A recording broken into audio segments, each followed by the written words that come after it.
vamos falar um pouco sobre a acidose metabólica com anion gap aumentado. A principal causa é a acidose lática. É a principal, é a que você vai encontrar mais vezes, é o que o paciente mal perfundido faz, é o paciente séptico faz, né? É o paciente com insuficiência respiratória. Então, esse paciente ele pode desenvolver acidose metabólica com anion gap aumentado. Você fez o cálculo do anion gap, sódio menos o somatório de cloro com bicarbonato, ficou acima de 12, então, acidose metabólica com anion gap aumentado. Quais são as causas? A gente tem tipo A, tipo B, e essa é a terceira causa aí, que é o D-lactato, né? Então, a tipo A, ela está relacionada à hipoperfusão, à hipoxemia, é o metabolismo anaeróbio, né? Basicamente é quando o organismo do paciente está tentando compensar, né, uma oferta inadequada, né? Lembra da aula de choque, da aula de insuficiência respiratória? Então a gente tem uma oferta inadequada de oxigênio e aí o paciente tenta compensar com o metabolismo anaeróbio e aí vai começar a produzir lactato, né? Então isso aí vai causar uma acidose e o paciente vai desenvolver acidose lática tipo A. A tipo B, ela está relacionada a medicamento, né? TARV, metformina ou mitocondriopatias, erro inato do metabolismo, né? Está mais relacionados a quadros metabólicos, né? Mais do que quadros de hipoperfusão, né? Quadros de deficiência, de tentativa de metabolismo anaeróbico. Está mais relacionado a substâncias, né? Ou deficiências em substâncias que levam, né, a aumento de lactato. E essa história do lactato é quando, por exemplo, o paciente que ele faz um Y de Roux, né, e aí ele vai ter uma alça cega, né, essa alça cega pode ter a produção de lactato pelas bactérias, e aí o paciente pode fazer uma acidose lática, por esse motivo. Esse quadro aí é extremamente raro, assim, dificilmente a gente vai encontrar. O que a gente vai encontrar mais comumente é o paciente que faz acidose lática tipo A, né, que é a hipoperfusão, a hipoxemia, metabolismo anaeróbio, nem tanto relacionado assim a medicamentos. A metformina também é super raro, mas é importante a gente ficar atento, por exemplo, essa questão da metformina, paciente infectado, né, que interna, faz uso de metformina, é bom suspender para que você tire esse viés aí, você tire esse fator confundidor, caso o paciente vai piorando, tá? Então, outras causas. A gente tem a segunda causa, né, é a cetoacidose, né, que ela tanto pode ser alcoólica, né, como ela pode ser diabética, que termina sendo o que a gente encontra mais, a cetoacidose diabética, né? E aí está mais relacionado ao aumento do metabolismo de ácido graxo, vai produzindo cetoácidos, né, que levam a um quadro de acidose, né? Então, no quadro do paciente com cetoacidose diabética, ele vai ter hiperglicemia e ele vai tender a estar hipovolêmico, né? Lembra aquele mecanismo lá de diurese osmótica, o paciente tem uma glicose muito alta, concentração de glicose muito grande no xixi, leva água, né?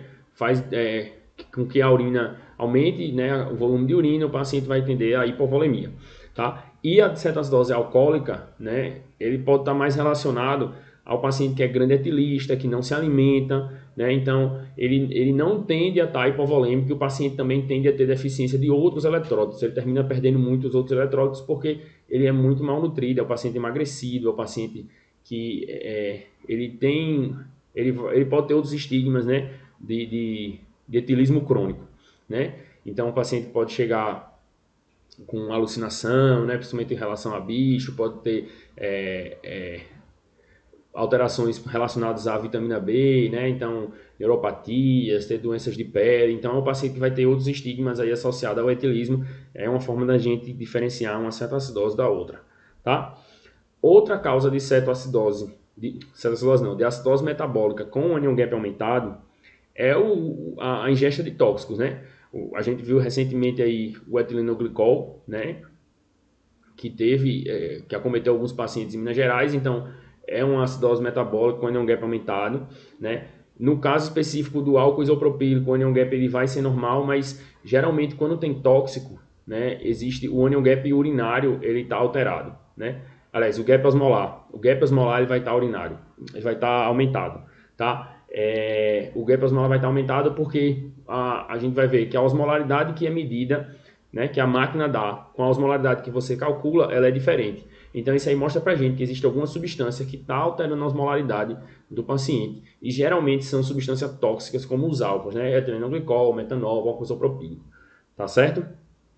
E aí como é que a gente calcula essa osmolaridade aí pensando numa intoxicação por álcool, né? Etanol, etilenoglicol, metanol, né? a gente tem a osmolaridade plasmática, que é essa fórmula aí, 2 vezes o sódio mais a glicose sobre 18 e a ureia sobre 6. E aí você basicamente vai fazer o cálculo aí do gap osmolar, né, entre a osmolaridade medida e a calculada. Esse valor não pode passar muito de 10 a 20, tá? Então, assim, se você tem uma alteração muito grande, né, um gap osmolar muito grande, isso aí sugere para você um paciente que tem está intoxicado por algum, principalmente álcool, né?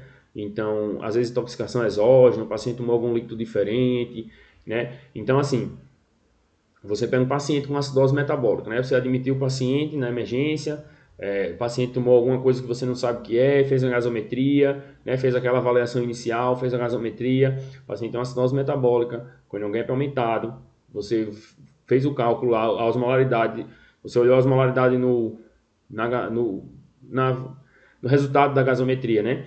Calculou o gap osmolar também, tem um gap osmolar muito alto, então suspeite de alguma intoxicação, e aí você vai começar a procurar outros sinais clínicos, né, que possam te ajudar a identificar o que que está intoxicando esse paciente, tá?